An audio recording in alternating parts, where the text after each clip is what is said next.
want to thank you for joining us at Heritage today. My name's Brock. I'm thrilled that each and every one of you, whether you're here in the room or tuning in online, that you're able to be a part of celebrating this day with us. And I want to express my gratitude to my friends Dave and Paula Leggett for leading our readings for the beginning of the Advent season. I realize that there are some of you who may be unfamiliar with the concept of Advent. Some of our churches historically have not used that language very much, and in the culture in which we live, we tend to think of the time from Thanksgiving Day until December 25th as the Christmas season, or that's Christmas time. In fact, you probably can already anticipate that starting on December 26th, the decorations and all of the accoutrements of Christmas will begin to come down. The Christmas lights and the ornamentation and everything in our city and in our shopping areas and all of that will begin to be disassembled and removed. The radio stations will go back to their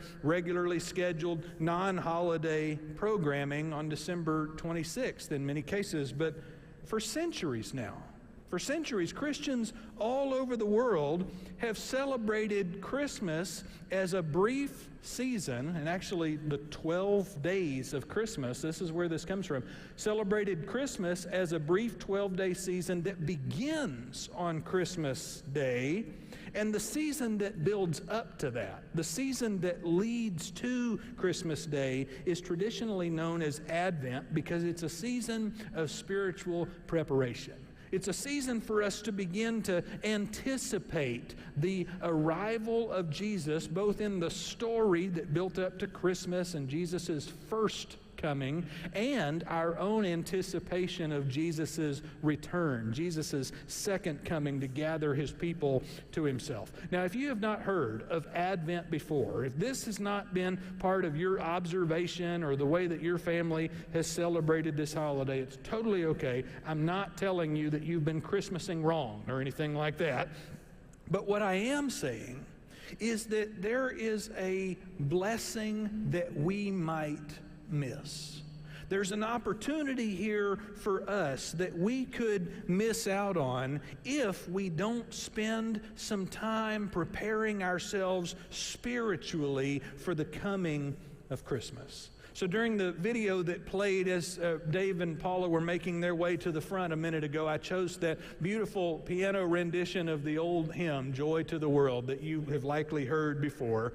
I wonder if you can remember these words from the first stanza of Joy to the World. The song says, "Let every heart prepare him room." And I want to tell you that's what Advent aims to do. What we're trying to do together in this season is to slow down and to focus, to pay attention and to prepare room in our hearts so that when Christmas Day comes around, the meaning and the celebration of that event might be that much more meaningful for us, have that much more impact. And I need this season of preparation. I need this anticipatory season. Because I've noticed that slowing down is not exactly my strong suit. I don't know if that's true for you or not. I noticed it again this week. I felt like this week I was just rushing everywhere I went. I took my kids to school every morning, like I always do, but there was this one day this week where it seemed like everything out there was just moving slower than usual. We got to go to 2 different campuses these days, and so there's a lot of commuting, but you know how it is in this area. You got the trains, and you got the stoplights, and you got the traffic, and you got the roundabouts, and you got the congestion, and all of that, and you know how it is, whether you're on the Keller side or the Saginaw side or wherever, it's just going to be busy. And on that particular day this week, it just seemed like I kept getting behind these drivers who got out on the road that morning and then totally forgot why they were there. You ever had that experience, you know? I mean, drivers who fired up the car, backed out of the driveway, pulled out of the neighborhood and thought to themselves, where am I going today? You know, like that, like they had no particular place to be except right in front of me. And so everything was just crawling. It got so bad. The distractions out there got so bad that I kept getting distracted from the audio book that I had checked out from the library. I've been trying to make my way through this book called The Ruthless Elimination of Hurry. And I've been listening to it on 2 times speed, trying to get through it faster. This is my second time to check out this book because the first time my library loan expired before I could make time to finish The Ruthless Elimination of Hurry. And despite my best intentions, I have not made much headway in eliminating hurry from my life. Maybe you've done better, maybe you've done different, but it's challenging in this day and age, isn't it? I mean, we live in an age when efficiency is highly praised and valued. We live in an age when speed is idolized. We even have names for it. We call it hustle culture, like you're supposed to be somebody who's hustling, and maybe you have a side hustle or 2 side hustles, the kind of thing that just keeps you busy and productive and speeding around all the time. But we're not good at waiting. We're not good at just anticipating, being still. Because the problem with waiting is that it feels like when you're waiting, nothing is happening, right? It feels like nothing is getting done. And it's an opportunity when something could be getting done. Waiting doesn't feel like progress. In fact, in a world where it feels like everything is constantly moving faster and faster, waiting feels like falling behind, doesn't it?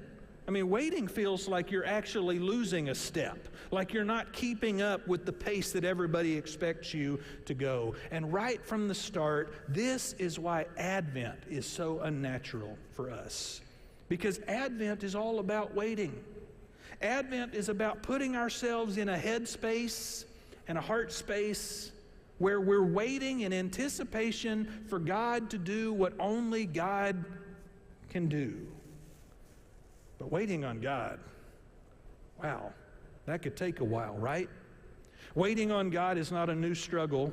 Waiting on God is a wrestling that has been going on since ancient times. And in fact, if we listen together to the voices and the testimonies and the writings of ancient believers, people from decades and generations and centuries and millennia before us, what we're going to find is that in the waiting, there is an opportunity for us to change, and maybe in a way that we needed. And so this morning I want to invite you with me to focus our attention on a passage from the Old Testament book of Isaiah. If you've got a Bible with you, I'd be thrilled for you to open that up, or if you use the Heritage app that Marty mentioned earlier, you can just click where it says Bible down on the bottom row, and it'll take you right to this passage that we're using today. We're in Isaiah chapter 64.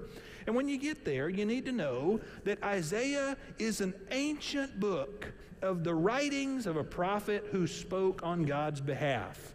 2,800 years ago, this thing began being written. And Isaiah addresses 3 distinct time periods in the history of the kingdom of Judah. Now, I know history might make some of you make your eyes roll back a little bit. I'm going to take just a couple of seconds here. I want to give you just a quick bringing up to speed so you'll have an idea of where this fits in the historical narrative. Okay, so the first section of Isaiah focuses on a time period in the area we would now call southern Jerusalem, where the kingdom of Judah, the people were experiencing prosperity, they were experiencing peace, and so in the midst of all of that, they were not very acutely aware of their need for God.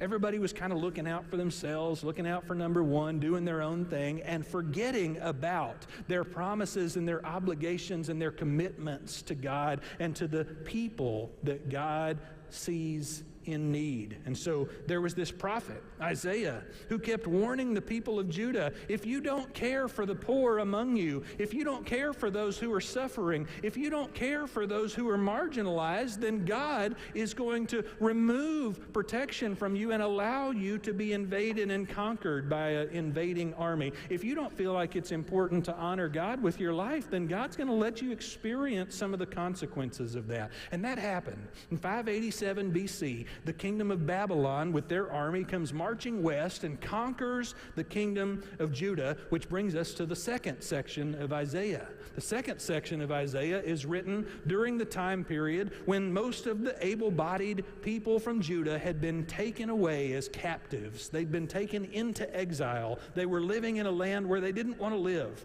They were taken to Babylon and forced to live there. And somehow, in the midst of all of that difficulty, Isaiah kept reminding them, if you'll be patient, if you'll wait on the Lord, God is going to restore us again. Which brings us to the third section, the historical section of Isaiah, where the Babylonians actually get conquered themselves by the Persians. And the king of Persia says, all of you who were from Judah, who were exiles living here, are welcome to go home if you'd like to go. And so the people from Judah make their way back from Babylon, back to their home country. But when they get there, everything's been leveled. Everything's been destroyed. The temple is no more. Their homes are no more. The palaces are no more. Everything is gone. And on top of that, they're surrounded by intimidating other nations who are encroaching on their territory, people who are not encouraging them to continue with this rebuilding project. And so the exiles have been restored to their homeland, but they have not yet been completely restored to what they once were. The story is not resolved yet. It's an already but not yet kind of thing.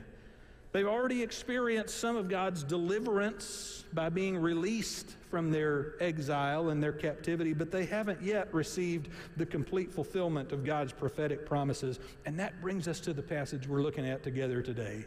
Because Isaiah 64, we have a prayer that's penned by either Isaiah himself or one of his disciples. And in this prayer is a plea to God that's asking God, begging God, God, would you intervene on our behalf? We're back in our homeland, but there's nothing here for us. We have to start from scratch. And there's all of these threats around us that don't want us to succeed. God, would you intervene in a tangible and dramatic way? And so we're going to read this passage together in a moment, but as we do, there's not going to be any single one of us that's going to have trouble relating to the sentiment that's being expressed. Because what the writer is doing is begging for God's attention. The writer is begging God to notice Judah's situation and come and do something to make it better, to improve the situation. And for most of us, prayers like that are the most common kind of prayers we have prayed. At the Christian college where I was fortunate to study, there were two different areas on campus, both of them indoor areas that were designated and titled the quiet place. And you could go to these two different areas on campus, and there were comfortable areas to sit and have time in silence and solitude. There was areas where you could be alone and be still before God. And in all of these different small rooms with these sitting areas, there were these prayer journals. And people would sit in there and they would pray, and many times they would write about what was going on in their life and what it was that they wanted to communicate to God. And I believe the college years can be particularly tumultuous for virtually everybody, but if you were to go back and sit and read through some of those anonymous prayers, through some of the stories that people were recording in those prayer journals, what you would see time and time again is people bringing their problematic situations, their hurts, to the Lord and saying, God, would you do something about this? God, help me get through this. Help me find a way. Help me to be able to succeed. Provide me some relief. People were bringing their problems to God and hoping that God would respond. And that's what's happening in Isaiah 64. And so this morning I'm going to read this prayer, and I'm going to invite you, as I read it, to assume a prayer posture, whatever that means for you.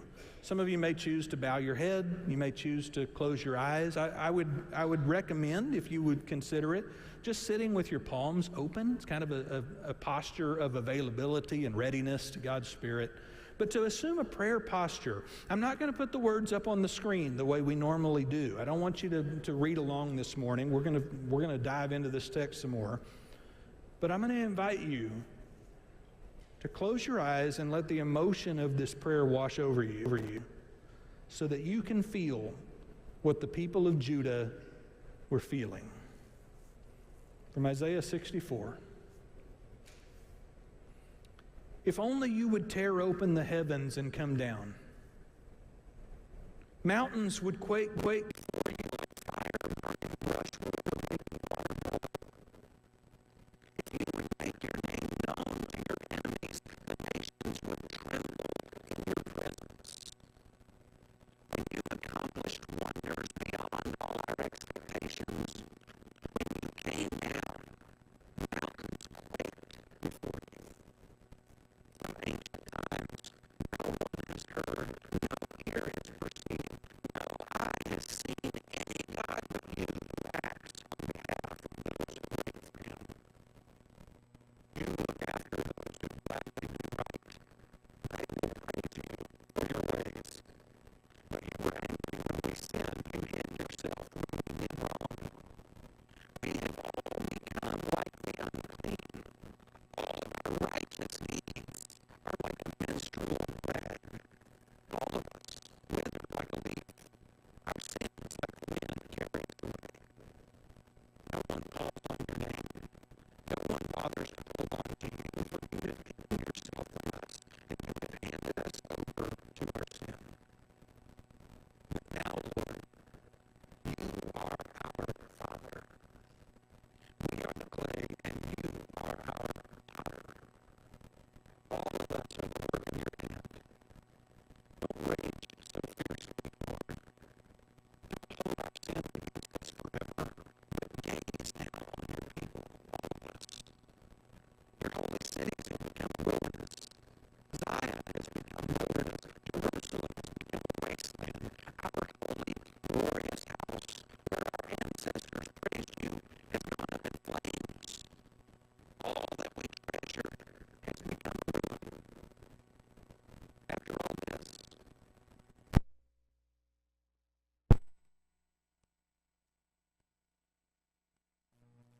terribly.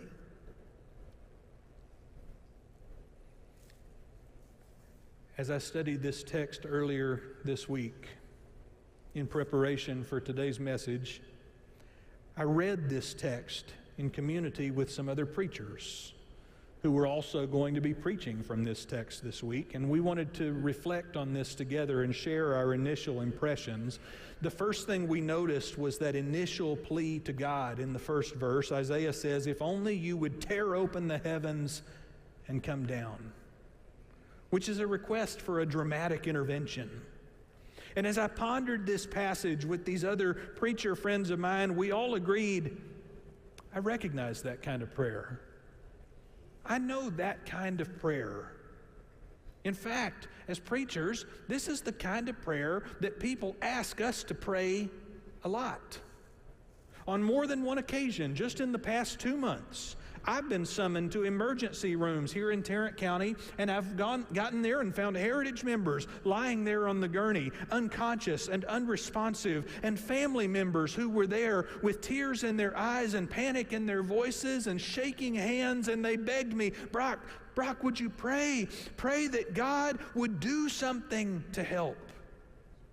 Pray that God would tear open the heavens, they might as well have said. This is the kind of prayer that we are familiar with in crisis, in emergency. This is the kind of prayer we know. This is the kind of prayer that the world news elicits from us on a daily basis. I took note just yesterday of the news alerts that popped up as notifications on my smartphone. Just over the course of one day, my phone provided a litany of reasons for me to beg God to have mercy and to intervene. It started with the report of an earthquake, followed by a tsunami alert in the Philippines. And after I dismissed that notification, I noticed a notification about the end of the ceasefire between Israeli Defense Forces and Hamas. And then after I dismissed that notification, I saw that there had been an explosion at a Catholic Mass service in the Philippines. And as I dismissed that notification, I saw that there had been a terrorist attack at the Eiffel Tower and 3 people had been stabbed. I saw, as I dismissed that notification, that the bombardment of Ukraine was continuing in new and devastating ways. And all of that was just yesterday. just one day worth of alerts, of news on my phone that makes me want to pray. God, would you tear open the heavens and do something? God, would you put a stop to some of this? God, would you help? We know these kind of prayers. We know the kind of prayer that tries to elicit a response from God. And the people of Judah knew these kind of prayers too. These were the kind of prayers that their ancestors prayed while they were making bricks without enough materials as slaves in Egypt. These are the kinds of prayers that their ancestors prayed when they were wandering in the desert during the Exodus. In fact, it's the knowledge of how we've prayed to God and God has responded in the past. It's our knowledge of God's track record. It's our knowledge of God's ability that leads us to pray these kind of prayers in the moment, right? I mean, we know what God has done. And we know some of what God can do. And so we find ourselves praying, God, would you do it again? God, would you open up the heavens? Isaiah says, God, when you accomplished, this is in the prayer we just read, verse 3, when you accomplished wonders beyond all of our expectations, in the past tense, when you came down, the mountains quaked before you. He's saying, I know what happens when you show up. Isaiah says, from ancient times, no one has heard, no ear has perceived, no eye has seen any God but you who acts on behalf of those who wait for him, which is to say, there is no other being, there is no other power that can do what you can do. Isaiah, the writer of this prayer, is recognizing God's ability and God's history. These are the kinds of prayers that people pray when they've seen God show up in the past. These are the kind of prayers that people pray when they know what God is capable of doing. And the people of Judah had a lot of stories about what God had done and what God was capable of doing. The people of Judah had been handed down stories. Some of the stories that are recorded in these older books of the Bible for us, they'd been handed down stories about moments when they had their backs against the sea and God parted the sea in half so they could walk across on dry ground. They had moments of times when they came up to a river and God stopped the flow of the river so they could walk across on dry ground. They had stories of moments when they were hungry and suddenly bread, manna, appeared on the ground out of nowhere. They had stories of times when they were thirsty and water came gushing out of a rock. They had stories of times when the walls of their enemies fell and when the sun stood still. They knew about God's history and they knew about God's ability. And you and I have some stories like that in our family too. We have some stories, some of the stories that have been handed down that are still our stories as well, but we have some of our own stories, stories of healing. Just in the last couple of months, we've seen people connected to the Heritage family who, by all accounts,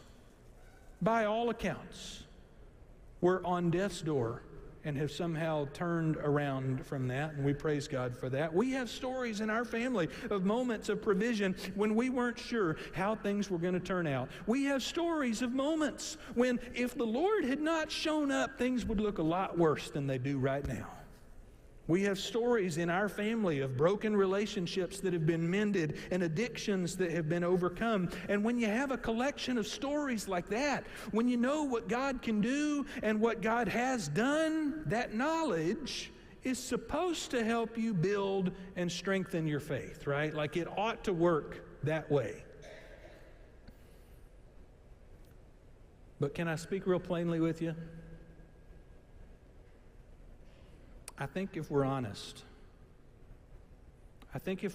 sometimes our knowledge of what God can do and our knowledge about what God has done can leave us questioning what's taking God so long to do it again.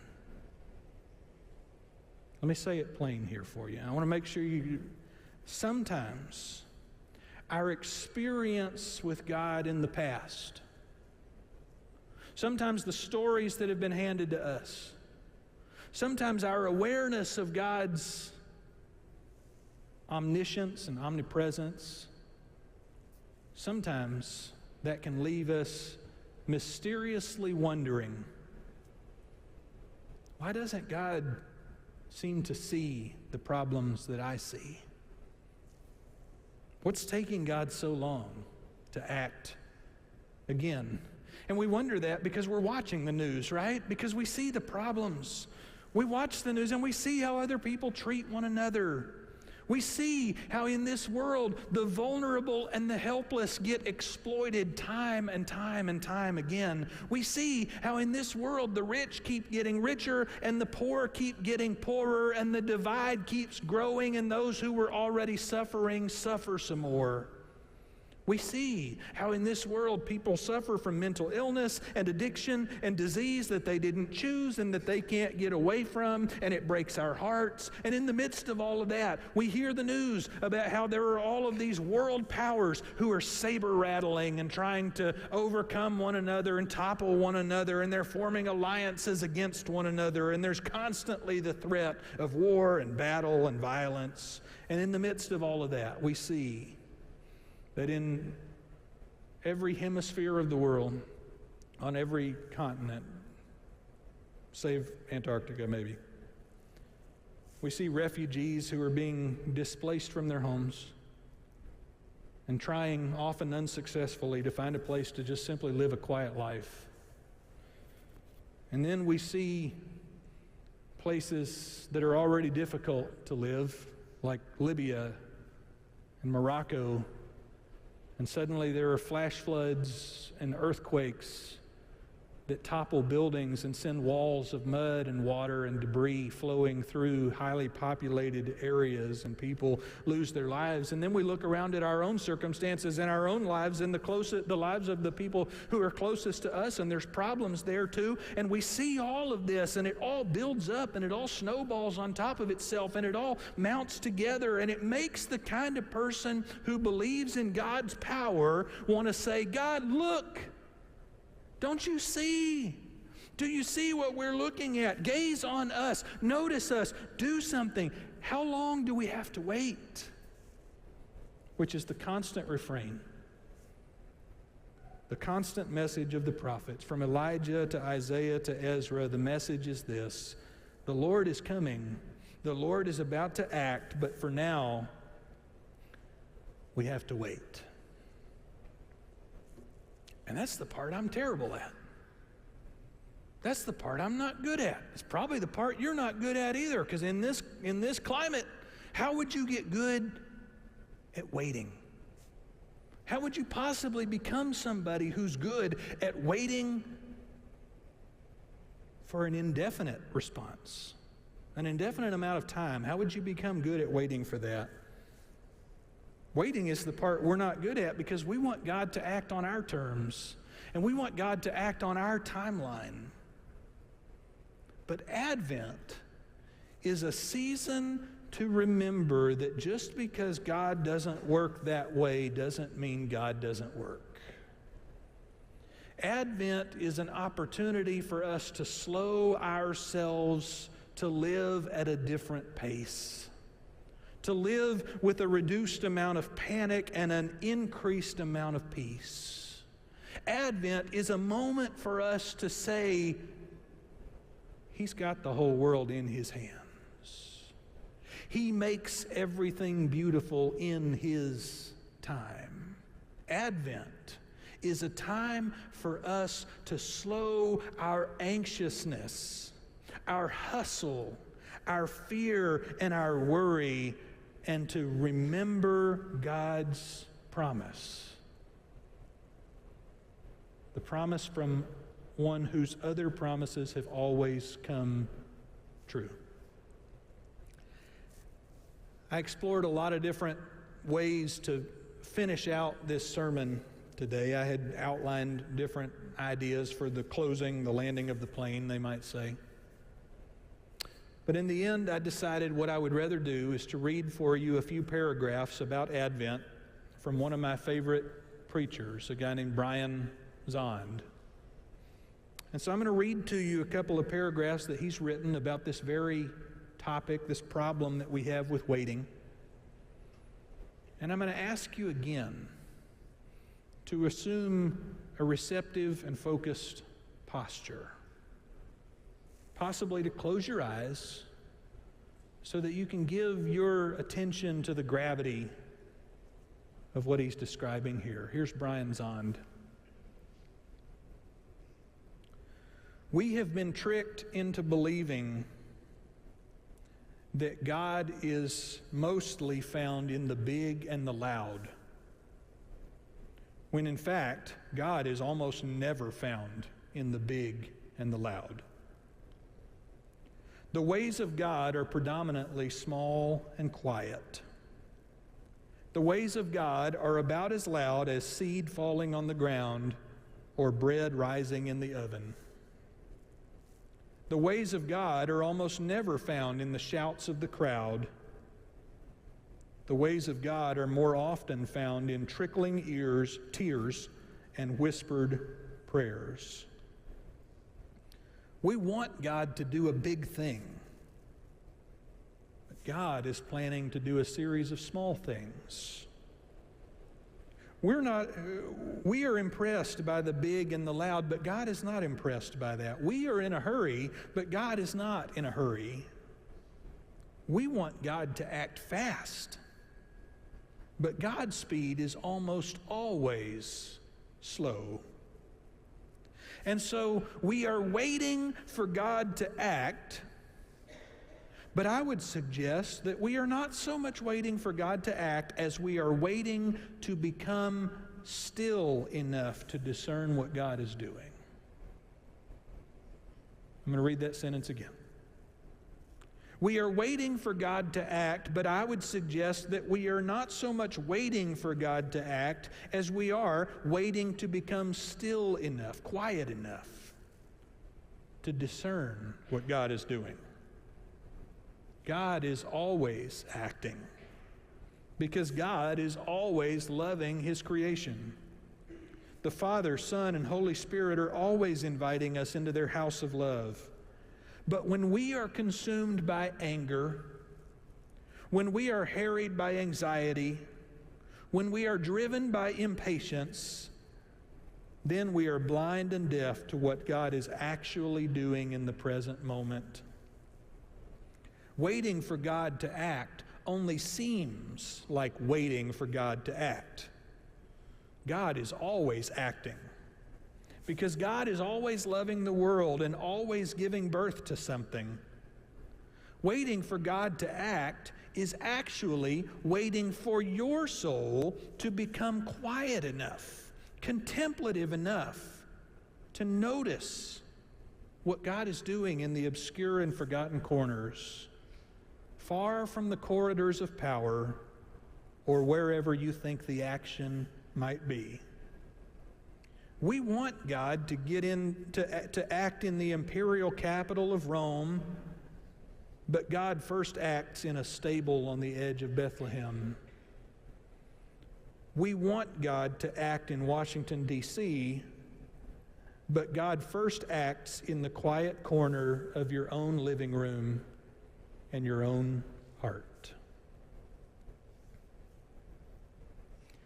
I bring up Brian Zond to you this morning in part because I want to commend to you a resource to guide your own heart through Advent. Brian Zond has written a small devotional book that is called The Anticipated Christ. You can find it on Amazon, anywhere you buy books, and it's pretty cheap. And the daily devotionals that begin today on December 3rd this year, because of the way the Sunday calendar lined out. The devotionals begin today, and they take just a couple of minutes to read every day. But this is a way to guide your heart through the season of Advent. I'm doing this myself, and so that's why I recommend it to you. But I wonder if you can hear the gravity of what he's suggesting here. That when we think we're waiting on God to act, what we're actually needing is an awareness of how God is already acting. That what we think we're looking for is not what we're going to find. What we think we're looking for, this big intervention, this ripping open of the heavens, this tearing apart the mountains, is not how God is going to engage with the world's problems, but that God's engagement looks like yeast working its way through dough. It's quiet, happens in the stillness. That God's engagement in the world is like seed being scattered on the ground. Can you imagine? Can you imagine that the God who created the entire universe and all of its formations and all of its beings and all of its life, the God who sustains all of that by continuing to make the sun rise every morning and to set every night and continues to provide rain, can you imagine that that God who loved the creation enough to give his own life in a human form so that nobody would have to be separated from him, can you imagine that that God would forget us or not hear our cries? Can you imagine that we would have to pray a prayer that says, God, look at us, God, notice us, God, do something, God, show up? Can you imagine that God would suddenly remember, oh, I forgot about them? I can't imagine it. I think it's much more likely that when I am waiting for God's intervention, the main struggle is that I just haven't noticed it yet. I haven't welcomed it yet. I haven't received it for myself, and I'm not looking in the right place. And so the question for us is, are we going to allow God to work on our hearts as we anticipate Christmas? Where we want God to come and fix everything in a flash and swing a bunch of weight and power around, are we going to allow God to do the small work, the quiet work, the silent work of changing who we are from the inside out? The old Christmas song said, "Let there be peace on earth, and let it begin with me." That's Advent. That's the story we're living into. And so I wonder, as we anticipate Christ's coming into our lives, as we anticipate Christ's effect on our circumstances, as we anticipate Christ's answer to our problems, as we anticipate Christ's concern for our pains, is it our expectation, is it our demand that God come and do our bidding? Or could it be that God might be inviting us into the faith-building experience of trusting Him as we walk through a valley, through the dark, into what is unknown to us? This is what Advent is all about.